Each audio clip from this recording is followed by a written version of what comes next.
Уул толгойд анхны цасаар билээ хучсан буурал саруудын тэргүүн өдрүүд эхэллээ.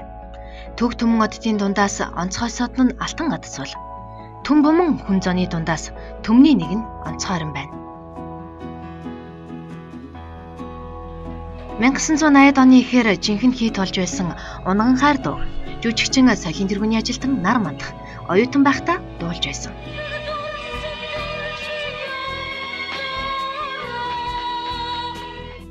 Тэр цагаас өдгөө хүртэл ард түмний аманд аялагдсан цээжний дуу болоод 30-аад жилийг аль хэдийн нэвтжээ. Урлагтай ажил амьдралаа холбосон тэрээр уран бүтээлч хүний ядармат амьдралыг тойрч харсангүй. Дуугаараа тоглосон дүрээрээ хэдийнэ сэтгэл хоногчж унган хараар агуулсан жүжигчин соёлын тэргүүний ажилтан нар мандах нэвтрүүлгийн маань өнөөдрийн зочноор өргөдлөө.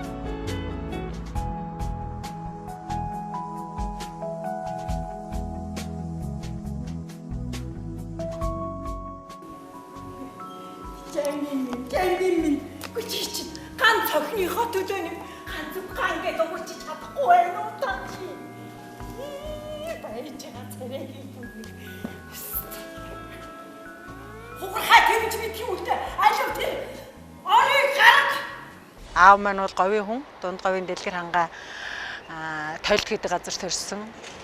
Ээж маань болохоор Архангай аймгийн Хангаа сумын Бүдүүн гिचгэн гэдэг газар төрсөн.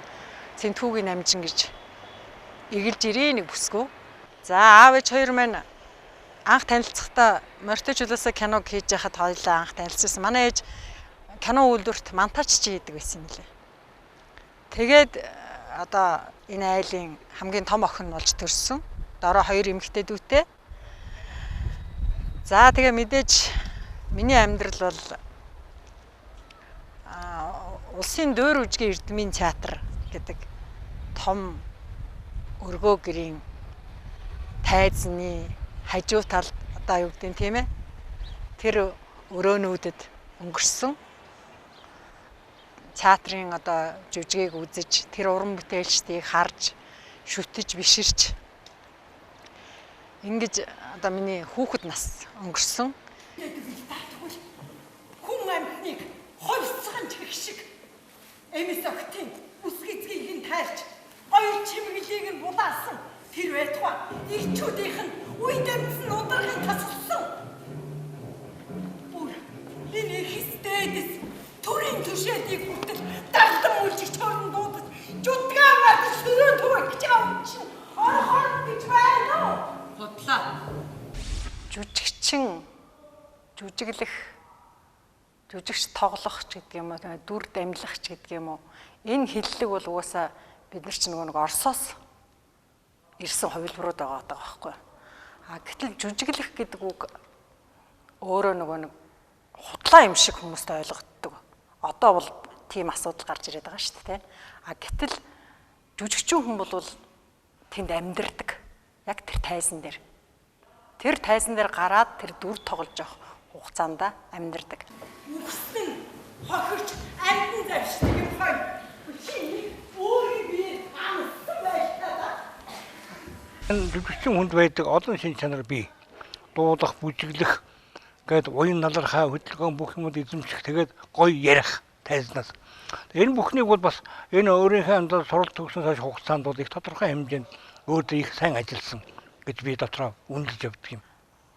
За мэдээж ингээл нэг дүр аваад тэр дүр дээр ажиллахын тулд эхлээл одоо тэр хүний оюун санаа анаас эхлээл судлаа шүү дээ. Энэ хүн ямар амьдралыг үзсэн? Ижи аав нь ямар хүн байсан? Ямар нийгэмд амьдарч байсан? Одоо яагаад энэ хүн ийм байдалд орцсон ч гэдэг юм уу? Бүх нөгөө нэг шалтгаануудаа эхэлж олж дүр дээр ажилладаг л да.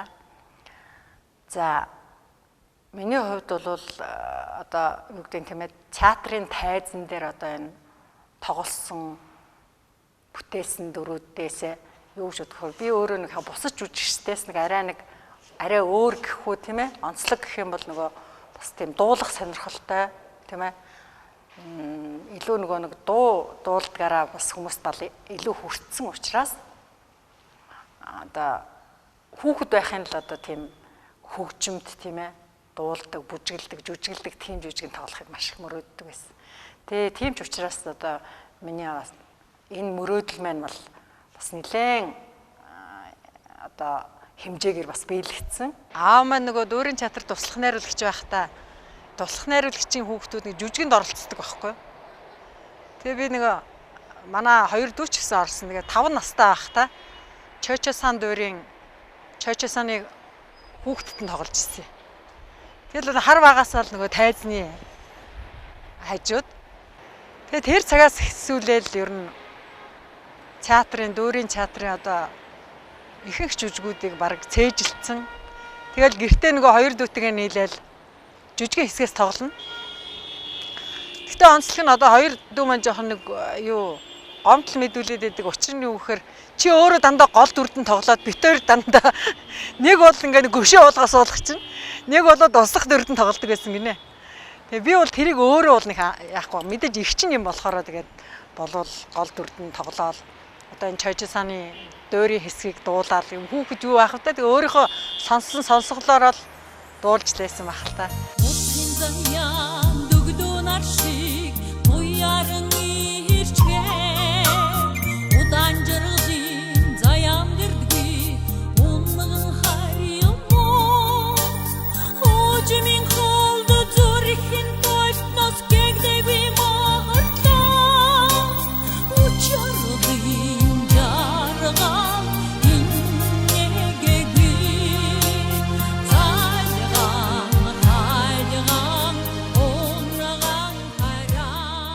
Яг ер нь бол хүүхэд байхад аав бид нэрийг ингээд дуулуулаад гурвуулангийн зэрэгцэл суулгаж байгаа зураг зуруулаад тэгэл тэндээс бас бидний нэг тийм юмнууд тодорч гарч ирж ирсэн юм болов. Тэгэхээр одоо аав маань за би жүжигчин болмоор байна гэхээр миний саналыг хүлээж авах жишээ нэж байдаг юм уу. Тэгээд нөгөө сургуулийн хүүхдүүд чинь мартичлуулсан кино телевизээр гаргахаар чинь тэр үед чинь телевизэр чинь Монгол телевиз л гардаг байсан шүү дээ. Тэгээд тэрнгээр үзчихэд одоо нөгөө гончгийн охин гэдэг.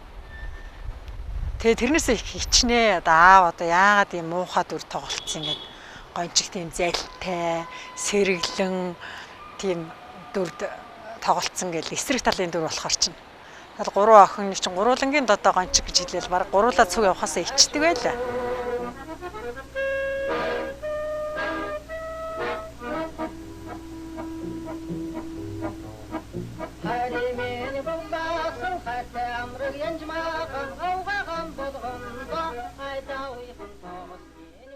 Урлагийн хүн бол нөгөө дүрээрээ, бүтээлээрээ хүнд овглж нэрлүүлнэ гэдэг бол бас их том шагнал байдаг гэж ойлгодог. Тэр нөгөө ард түмэн өөрсдөө ингээд нэрийг өгчдөг. Тэр нь юу гэхээр манай аавыг баг гонгорын бацаг гэхээс илүү гончиг бацаг гэж ярьдаг байхгүй. Тэгэхээр би бол ааваараа бахархдаг үнэхээр. Тэгэхээр манай аав бол бас Монголын урлагт бол 40-50 жил ажилласан 15 таатай Бөмбөр ногоон гэж театр байхад анх дуучнаар орж байсан. Дөөрийн театрын бас маш олон бүтээлийг одоо тайзнаа тавигдахад нь туслах найруулагчаар нь ажиллаж байсан. За мэдээж тэгээд дөөрийн театр юм чинь тэгэл Большой театр гэдэг юм уу тийм ээ. Одоо гадаадын том энэ театрын тайзан дээр бол бас Монголынхаа урлагийг сурталчлахад тэрэнд бол өөрийнх нь бол нэлээд том хувь нэмэр оруулсан хүн болов уу гэж боддгийн.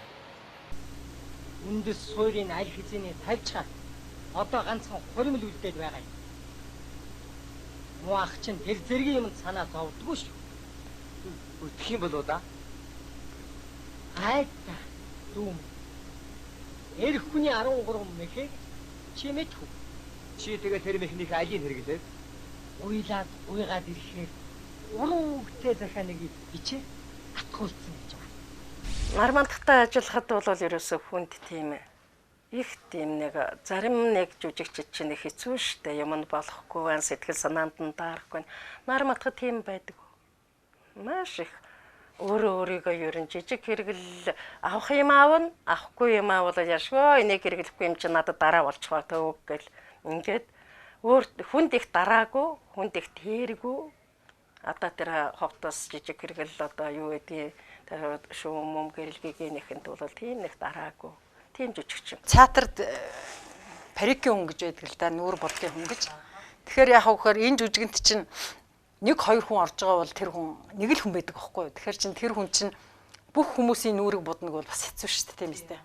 Тэгэхээр жүжигчид бол ойр зургийн бодолтуудаа бол баг өөрсдөө хийдэг гэж хэлнэ. Ойр зургийн гэхүү юу гол дүрийнх нь одоо бүр гарцаагүй шаардлагатай хүнд будгуудаа бол одоо жишээлбэл Чингисийн дүрч байдаг юм уу тийм ээ.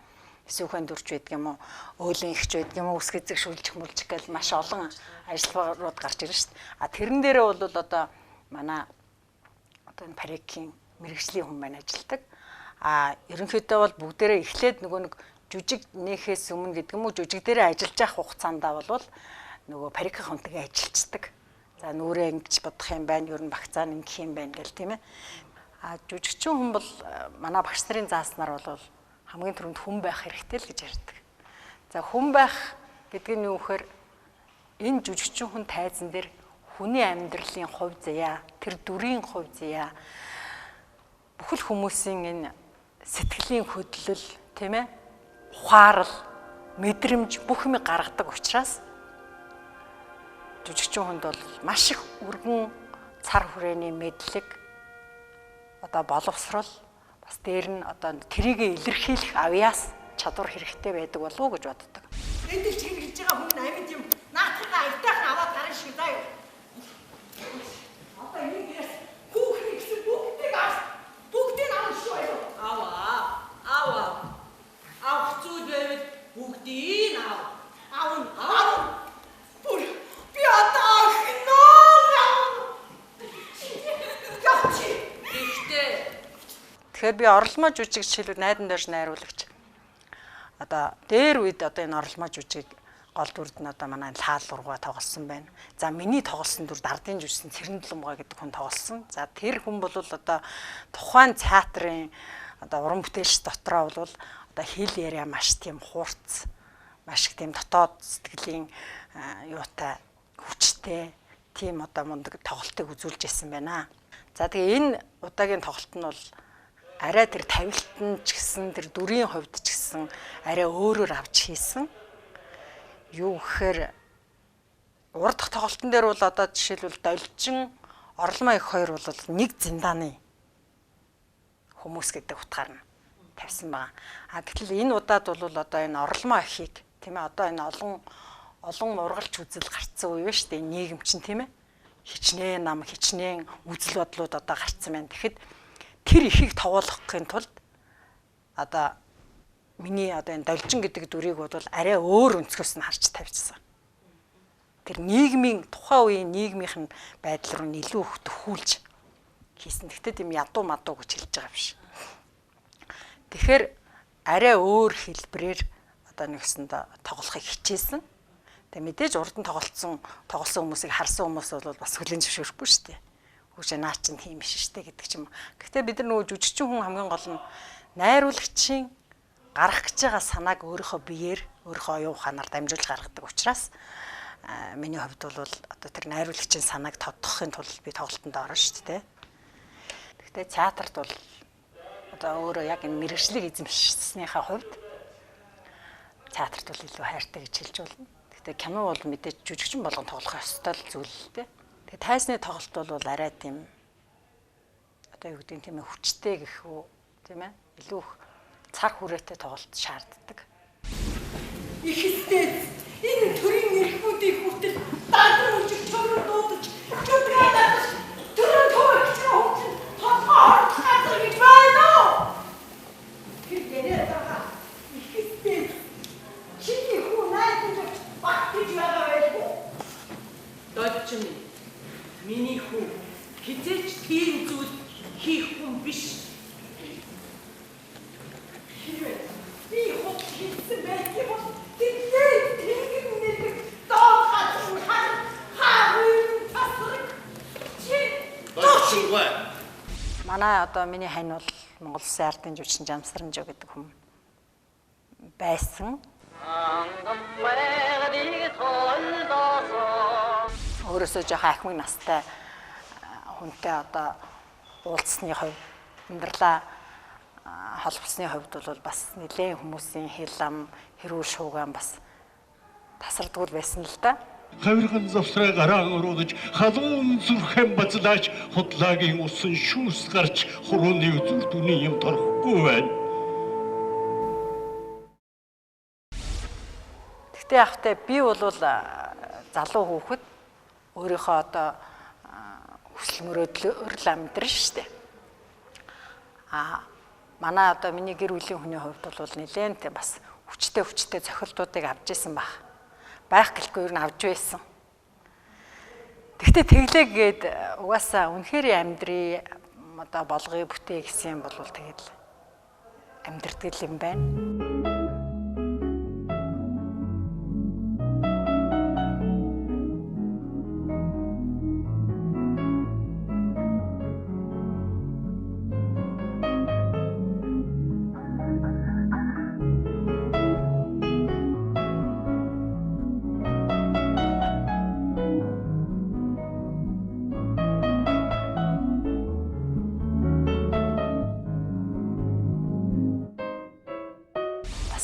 Тэр хүний ямар бүтээлч байсан юм бэ? Яагаад тэр хүнийг ингээ ухааны жүжигчин гэж нэрлэдэг байсан юм бэ? гэдэг талыг гаргах гэж нэлийн хичээж тэр баримт киног Сэмэн студидтэй хамтарч бүтээсэн. Тэгээ яг тухайн үедээ бол яг нөгөө хийж явахдаа бас нөгөө улмал сайн юм хийхин тулд жоохон голоод ах шиг санагдчихсан. Одоо бол би бодоход бас ингээд цаг хугацаа өнгөрөх тусам баримтт гэдэг юм уу ийм юмнууд үн цэнтэй болох юм байна гэдгийг ойлгосоо.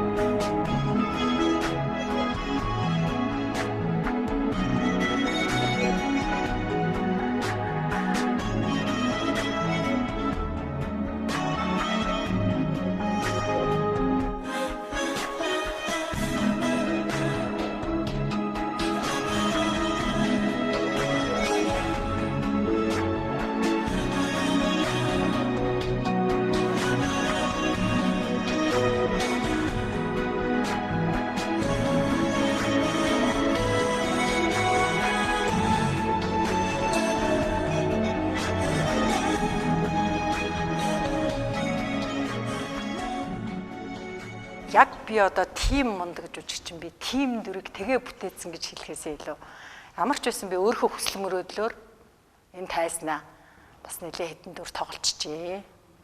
Тэгээ өөрөө хүсэл мөрөөдлөөр бас энэ мюзикл гэдэг жүжигт бас тоглоод үзсэн байна. Тэгээ ямар ч байсан энэ одоо юу гэдэг нь манай театраас гадна бас манай чөлөөт уран бүтээлчд олон сайхан бүтээлүүд хийдэг. Тэр бүтээлд нь би урагдаж тоглосон. Хамгийн сүүлд одоо тэр надад үлдсэн найз гэд манай өвөрчөөрэ хамтлаг шүү дээ.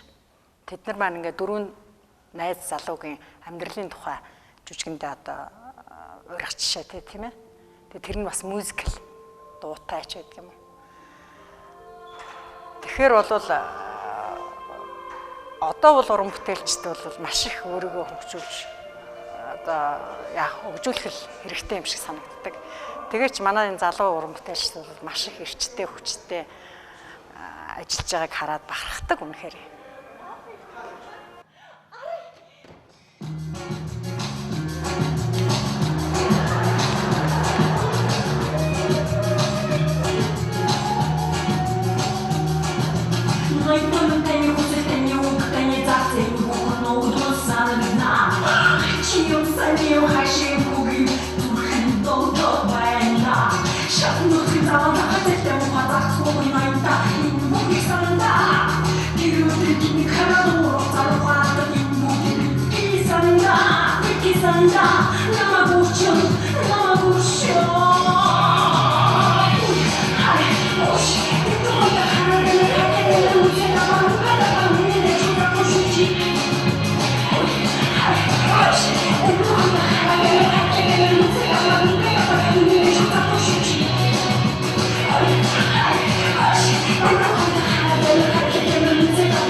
Чиний тэр зовлонгийн чинь би биеэрээ амсаж гаргаж байгаа учраас ард түмэн үзэгчд жүжигчдэд хайртай байдаг болов уу гэж би өөрийнхөө одоо нэг фан тэгж боддог доо.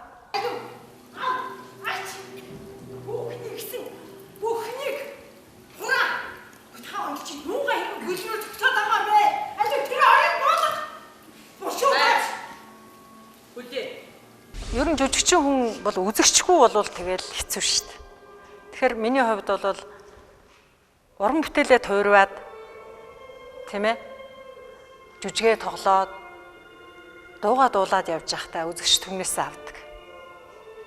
Хэрвээ би өнөөдөр хүчтэй л байгаа бол үзэгчид маань намайг бас айгүй их тийм хүчээр шагнаж ийн гэсэн үг. Би хэлээд үгүй л да.